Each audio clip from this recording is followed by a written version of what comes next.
amid a new warning of the dangers from Dr. Anthony Fauci. In testimony from his home office yesterday, he told the senators that people may die needlessly if states continue to ease social distancing rules before coronavirus infection rates decline. But the vast majority of states are now starting to reopen without following White House guidelines. Many businesses are taking precautions on their own, but others have been packed with people.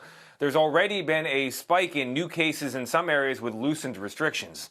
Nancy Cordes is on Capitol Hill for us. Nancy, Dr. Fauci did have some positive news about a vaccine, which we'll get to, but what else did he have to say? Well, Tony, the good news is that Fauci said vaccine development is moving more quickly than initially expected, and that we could see whether these clinical trials have been successful by late fall, early winter. In the meantime, though, he argued that most states are courting a second wave of cases by reopening too soon.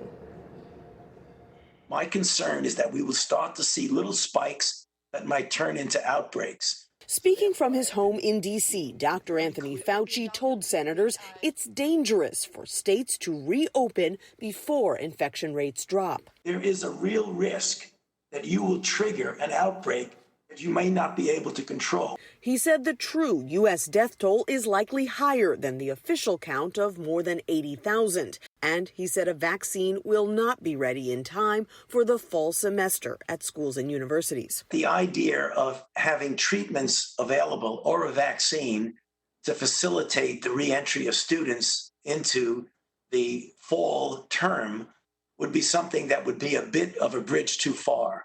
Still, Kentucky Republican Rand Paul challenged Fauci's cautious stance. And as much as I respect you, Dr. Fauci, I don't think you're the end all. I don't think you're the one person that gets to make a decision. I have never made myself out to be the end all and only voice in this. We don't know everything about this virus, and we really better be very careful, particularly when it comes to children, because the more and more we learn, we're seeing things about what this virus can do that we didn't see from the studies in China or in Europe.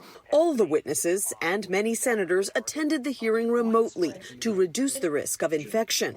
There was bipartisan dismay in the government's early response. I find our testing record nothing to celebrate whatsoever.